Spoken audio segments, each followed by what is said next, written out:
में रुआ डालने लगे तो प्रकट हो रहे हो।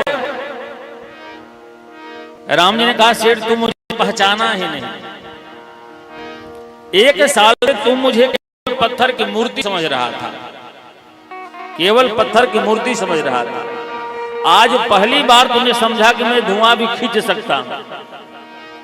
आज मैं धुआं खींच सकता हूं तो तुम मेरे नाक में मूर्ति नाक में रुआ लगाने लगा। तो जब तुम मुझे मनुष्य भगवान जीव वाला समझ लिया तो मुझे प्रकट होने में कोई देर नहीं है। और सेठ जी को सब कुछ राम जी ने दे दिया।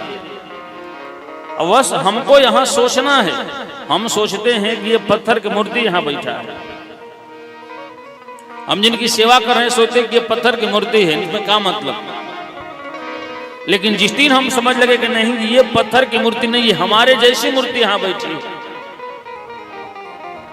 यज्ञ हवन पूजा पाठ का मतलब होता है परमात्मा की प्राप्ति, लेकिन परमात्मा के प्राप्ति का मतलब होता है आत्मा की प्राप्ति। आत्मा में ही परमात्मा को जानना, आत्मचिंतन। इसी को समझकर बाबा तुलसी ने लिखा, ईश्वर अंश जीवय विनाशी चेतन अमल सहज सुख राशि।